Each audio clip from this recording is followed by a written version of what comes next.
Hello, good morning student. आज আমি পঢ়িম aldehyde and ketone lecture number 2। Already আমি এলডিহাইড এণ্ড কিটোনৰ প্ৰিপাৰেশ্যন অফ মেথডবোৰ ডিছকাছ কৰিছোঁৱে আগৰ লেকচাৰত। আগতে কি ডিছকাছ কৰিছোঁ এবাৰ চাই লওঁ যে method preparation from oxidation of alcohol, dehydrogenation of alcohols, ozonolysis of alkene আৰু বাই হাইড্ৰেশ্যন অফ এলকাইন। এইকেইটা আমি অলৰেডি ডিছকাছ কৰিছোঁ লাষ্ট লেকচাৰত। কিবা প্ৰব্লেম থাকিলে তাতে চাই ল'ব পাৰিবা। আজি আমি ডিছকাছ কৰিম এলডিহাইড এণ্ড কিটোনৰ প্ৰিপাৰেশ্যন ফ্ৰম কাৰ্বক্সিলিক এচিড আৰু ছেকেণ্ড ফ্ৰম গ্ৰিগনাৰ্ড ৰিএজেণ্ট। ঠিক আছে, চোৱা যে প্ৰথম মেথডটো আমি কি কৈছে, by passing vapours of acids over manganese oxide at 573 kelvin. Manganese অক্সাইডটো আমাৰ কেটেলিষ্ট হিচাপে কাম কৰিব আৰু টেম্পাৰেচাৰ কিমান দিছে 573 কেলভিন, ইজ হাই টেম্পাৰেচাৰ। ঠিক আছে, ত' ইনিচিয়েলি আমি লওঁ এটা এচিড গ্ৰুপ লৈ লৈছোঁ, যিহেতু কাৰ্বন এটাই আছে আৰু এটা হাইড্ৰজেন আছে, তো নাম কি হ'ব ইয়াৰ ফৰ্মিক এচিড। কি নাম এইটোৰ? Formic acid. ঠিক আছে, এই দুটা ফৰ্মিক এচিড ৰিয়েকশ্যন কি দিছোঁ, এইটো মেংগানিজ অক্সাইডটো কেটেলিষ্ট হিচাপে কাম কৰিব আৰু টেম্পাৰেচাৰ কিমান দিছোঁ 573 কেলভিন। ঠিক আছে, এতিয়া যে ৰিয়েক্ট কৰিব ইয়াতে ইমান ডিগ্ৰী চেলচিয়াছত ৱাটাৰ ৰিমুভ হ'ব আৰু ইয়াত কাৰ্বন ডাই অক্সাইড গেছ হিচাপে গুচি যাব। ঠিক আছে, থাকি গ'ল কি হাইড্ৰজেন চি ডাবল বন অ' আৰু এটা হাইড্ৰজেন থাকি গ'ল, তাৰমানে এটা এলডিহাইড থাকি গৈছে। ইয়াত কি হ'ব, যিহেতু এটা কাৰ্বনৰ এলডিহাইড কি ফৰ্ম হয়, ফৰ্মেলডিহাইড। ঠিক আছে, ফৰ্মেলডিহাইড।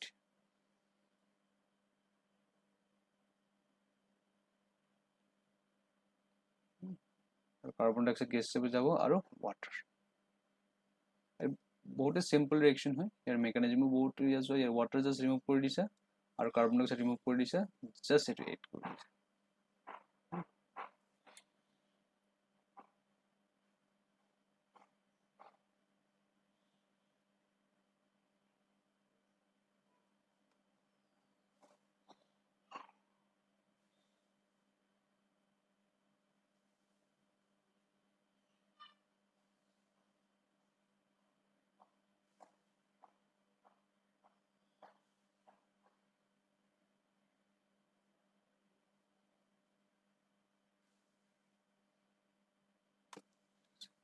এটা এক্সাম্পল চাব পৰা যে ছাপোজ মই এই হাইড্ৰজেনটোক এটা CH3 দি ৰিপ্লেচ কৰি দিলোঁ।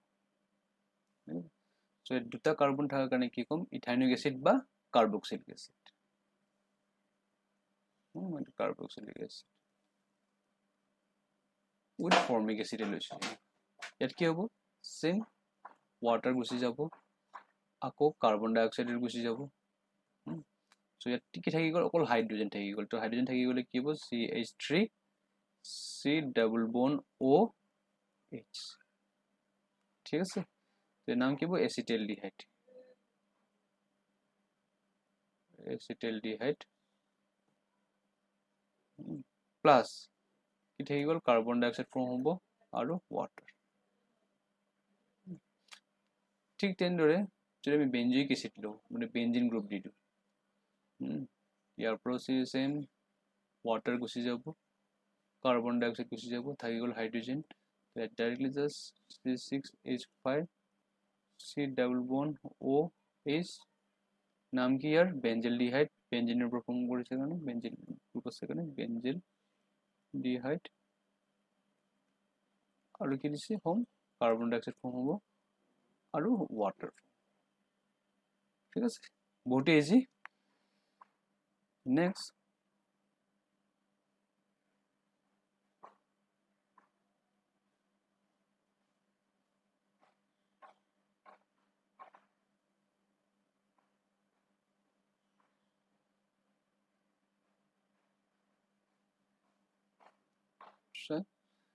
মেথডটো চোৱা, বাই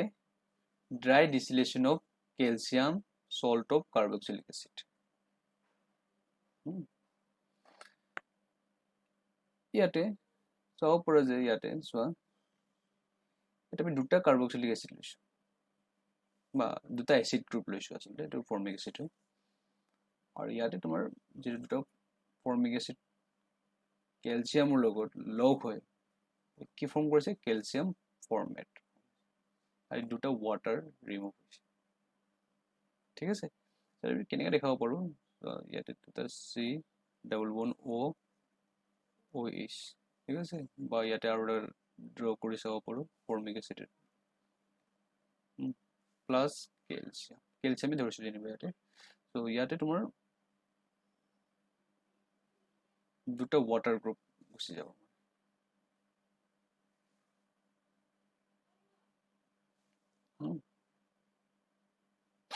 ওয়াটাৰ গ্ৰুপ কোৰ পৰা ৰিমুভ হ'ব যেটো ক্যালসিয়াম হাইড্ৰক্সাইড ন OH দুটা ক্যালসিয়াম ইয়াৰ পৰা যেনিবা এটা গুচি গ'ল ওয়াটাৰ হিচাপে ইয়াৰ পৰা ওয়াটাৰ হিচাপে ঠিক আছে এই কি ফৰ্ম হ'ব ক্যালসিয়াম ফৰ্মেট এটা ফৰ্ম হ'ব ঠিক আছে এটো ক্যালসিয়াম ফৰ্মেটে অন ড্ৰাই ডিস্টিলেশন কৰিলে ঠিক আছে ইয়াত কি ফৰ্ম হ'ব সো ইয়াতে ক্যালসিয়াম কাৰ্বনেট টু এড গুচি যাব ক্যালসিয়াম কাৰ্বনেট এইখিনি ক্যালসিয়াম কাৰ্বনেট খিনি এড গুচি যাব ক্যালসিয়াম কাৰ্বন গুচি গ'লে কি থাকি যাব H C double bond O H থাকি গ'ল ঠিক আছে আৰু ক্যালসিয়াম কাৰ্বন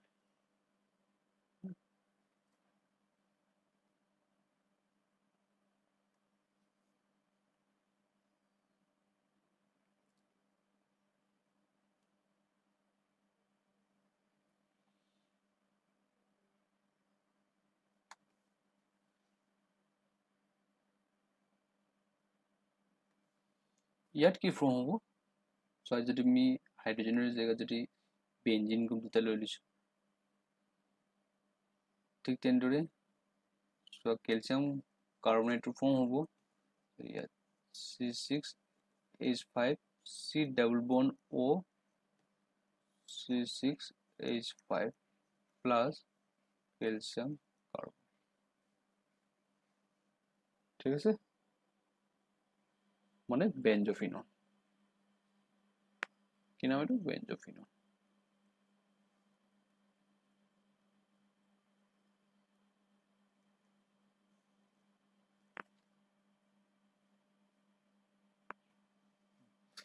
এটা সো ইয়াত যদি আমি দুটা ক্যালসিয়াম গ্ৰুপ লওঁ যেটা ক্যালসিয়াম ফৰ্মেট আৰু ক্যালসিয়াম এসিটেট ঠিক আছে ইয়াত কেনে ফৰ্ম হ'ব সো ইয়াতে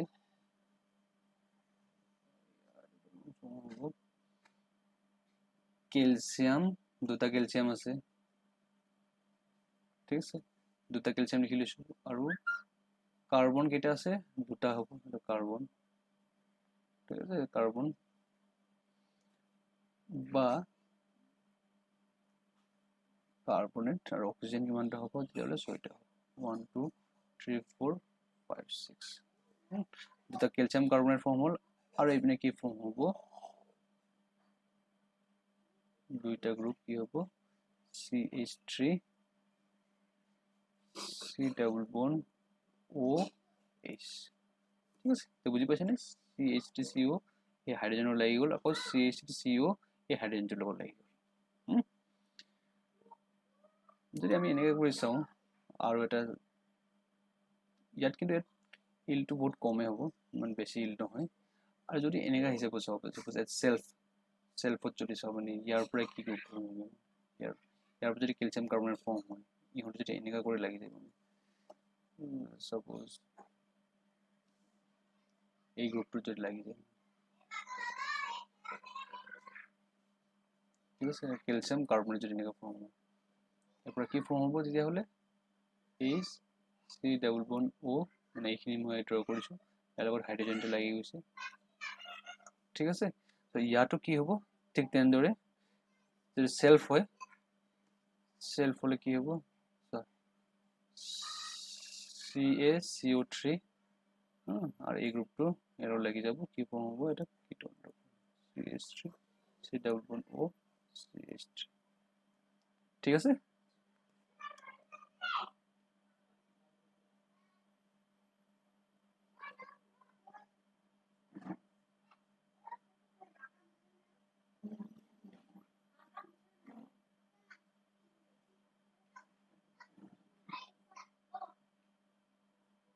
এটা আমি কি পঢ়িম ফ্ৰম গ্ৰিগনাৰ্ড ৰিএজেন্ট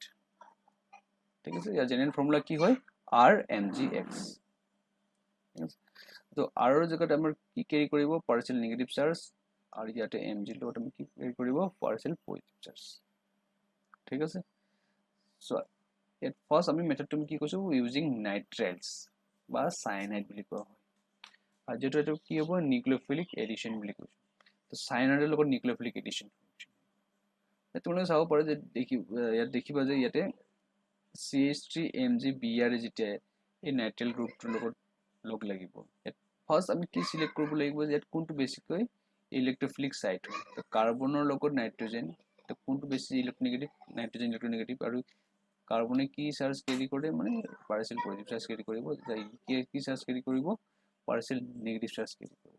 ঠিক আছে আৰু ইয়াতে কি হ'ব যদি CH3 গ্ৰুপটো মানে এই CH3 গ্ৰুপটো এই গোটেইখিনি গ্ৰুপটো আমাৰ কি হ'ব del n আৰু Mg কি কেৰি কৰিব ঠিক আছে সো ইয়াতে in presence of dry ether ether দিব লাগিব আৰু dry ether দিব লাগিব ঠিক আছে solvent ether তো আমি কি হিচাপে কাম কৰিব solvent হিচাপে কাম কৰিব দেখিবা যে এই মিথাইল গ্ৰুপটো ফাৰ্স্ট যেটো কাৰ্বনৰ লগত অ্যাটাক হ'ব ঠিক আছে কাৰ্বনৰ অ্যাটাক হয় এই বন্ডটো ব্রেক হয় কত যাব নাইট্রোজেন ঠিক আছে কি ফর্ম হ'ব HCCH3 ঠিক আছে যে CH3 লগ লাগিলে হ্যাঁ আর ইয়ার যেটো ট্রিপল বন্ড আছে এটা বন্ড ভাঙি গল এটা পাই বন্ড ব্রেক হৈ গল আর সেটা ডাবল বন্ড থাকিব আর ইয়ার লগত যেটো নাইট্রোজেনের লগত এই নাইট্রোজেনের লগত সো ইয়াতে যেটো MgBr এর পজিটিভ হিসাবে আছে হে যেটো নেগেটিভ চার্জ ক্যারি কৰি আছে হে কারণে ইয়াতে কি লগ লাগি যাব MgBr টো লগ লাগি যাব ঠিক আছে আৰু ইয়া CH3 ইয়াৰ লগ লাগি যাব যেটো পজিটিভ চাৰ্জ ক্যাৰি কৰি আছে আৰু ডাবল বন্ডটো ট্ৰিপল বন্ডটো ব্ৰেক হয় কি হ'ব ডাবল বন্ডটা হ'ব ইয়াতে নাইট্ৰোজেনৰ তাতে ডেল নেগেটিভ থাকিব আৰু ইয়াত থাকিব ডেল পজিটিভ চাৰ্জ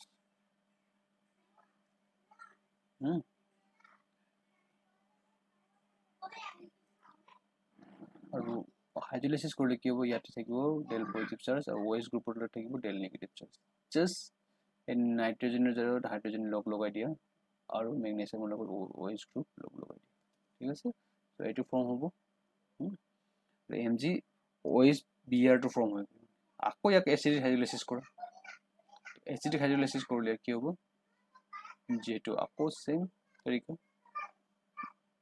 এই হাইড্ৰোজেনৰ লগত আহিব ঠিক আছে এই OH টো কাৰ লগত আহিব ইয়াত কোনটো বেছি ইলেক্ট্ৰোফিলিক হৈ আছে কাৰ্বন ডাবল বন্ডটো ভাঙি পেলাই কি হ'ব NH ৰ ফৰ্ম ইয়াৰ পৰা কি হ'ব তুমি NH3 গ্ৰুপটো ৰিমুভ কৰি দিয়া ৰিমুভ কৰিলে কি হ'ব HC double bond O CH3 ঠিক আছে সো এটো কি হয় অ্যাসিটালডিহাইড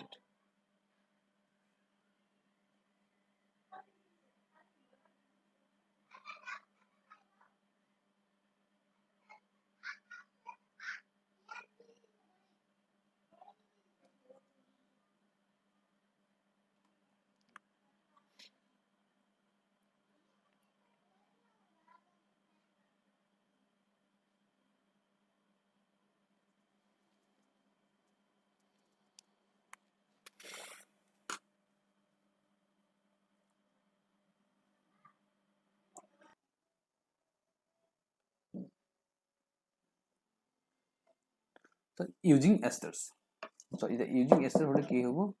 কেনেখন গ্ৰুপ হ'ব so as example লৈ কৈছো মই CH3 C double bond O O C2 H5 ঠিক আছে তাৰ মানে এটো হল অ্যালকাইল গ্ৰুপ আৰু এটো হল ইথেন ঠিক আছে বা অ্যালকেন গ্ৰুপ এটা অ্যালকাইল গ্ৰুপ আৰু এটো হল অ্যালকেন গ্ৰুপ so এই অ্যালকাইল গ্ৰুপটো কামৰ কি আছে C2H5 ইথাইল অ্যালকাইল গ্ৰুপ আৰু ইথেন গ্ৰুপ মানে অ্যালকেন গ্ৰুপটো কি হ'ব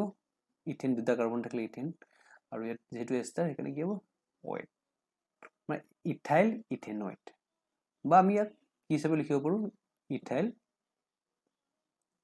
এচিটেট ঠিক আছে কি লিখিছো ইথাইল এচিটেট এই গ্ৰিগনান ৰিয়েজেন্টৰ লগত ৰিয়েক্ট কৰিবলৈ কি হ'ব সো গ্ৰিগনান ৰিয়েজেন্ট CH3MgBr ইয়াত পাৰ্শিয়াল নেগেটিভ চাৰ্জ থাকিব আৰু ইয়াতে পাৰ্শিয়াল পজিটিভ চাৰ্জ থাকিব ঠিক আছে সো ইয়াত নিউক্লিওফাইল কোনটো হ'ব ইয়াৰ CH3 টো নিউক্লিওফাইল হ'ব ইয়াত Mg পজিটিভ হ'ব আৰু Br এটা সোৱা ইয়াত যেটো নিউক্লিওফাইল হয় ই এষ্টাৰৰ সকলোতকৈ মোস্ট ইলেক্ট্ৰোফিলিক সাইটত হি এটেক কৰিব ইয়াত আমি চুজ কৰিব লাগিব কোনটো সবতছে ইলেক্ট্ৰোফিলিক সাইট ঠিক আছে সো ইয়াৰ সবতছে মোস্ট ইলেক্ট্ৰোফিলিক সাইট কোনটো হ'ব এই কাৰ্বনটো হ'ব কাৰণ ইয়াৰ লগত অক্সিজেন মানে ইলেক্ট্ৰোনেগেটিভ গ্ৰুপ লাগি আছে এপিনেও লাগি আছে কিন্তু আমি প্ৰথমতে এই গ্ৰুপটো চাম ঠিক আছে সো ই আহি ৰিয়েক্ট কৰিব কাৰ্বনৰ লগত তাৰপিছত গৈ নেগেটিভ চাৰ্জ কেৰি কৰিব সো ই কি ফৰ্ম হ'ব CH3CO নেগেটিভ আৰু এই যেটো নেগেটিভ চাৰ্জ আছে তাৰ লগত MgBr লগ হৈ MgBr টো ইয়াৰ লগত এটাচ হৈ থাকিব আৰু এই কাৰ্বনৰ লগত CH3 টো লগ হৈ যাব ঠিক আছে এইটো সোৱা ইমিডিয়েটলি আকৌ ই কি কৰিব OC2H5 যেটা হি ৰিএনএস কৰিব মানে ৰিএনএস যেটা কৰিব ইয়াৰ পৰা নেগেটিভ চাৰ্জ ইয়াত দিব তাৰপিছত OC2H5 নেগেটিভ মানে যেটো হ'ব ইয়াত গুচি যাব লিভ কৰিব এটা ইয়াত যেটো Mg পজিটিভ আছে সো ইয়াৰ লগত Mg পজিটিভ লগত ইয়াৰ লগত Br লাগি আছে আৰু ইয়াৰ লগত কি থাকিব OC2H5 লাগি এটো ফৰ্ম ঠিক আছে আৰু বাকিখিনি কি হ'ব এচিটেট ফৰ্ম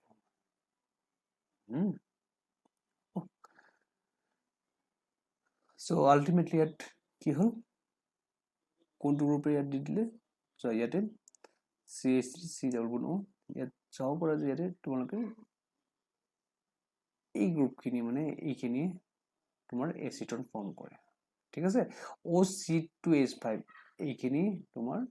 লিভিং গ্ৰুপ হিচাপে ইউজ হয় হ'ব সো এটা আৰু এক্সাম্পল কৰিছো তো তোমালোকে গম পাবা মানে ক্লিয়াৰ হৈ যাব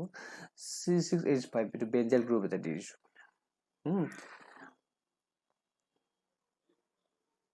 ইয়াৰ লগত কেনেকৈ ৰিয়েক্ট হ'ব চোৱা CH3MgBr দিছো তো ইয়াৰ লগত কি হ'ব এই গ্ৰুপটো চোৱা এই গ্ৰুপটোই লিভিং গ্ৰুপ হিচাপে থাকিব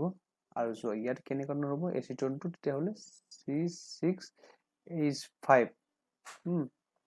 C ডাবল বন্ড O ঠিক আছে কোনটো গ্ৰুপটো এটা হ'ব এইটো নিউক্লিওফাইলটো এটা হৈ যাব এখানে কি হ'ব CH3 ঠিক আছে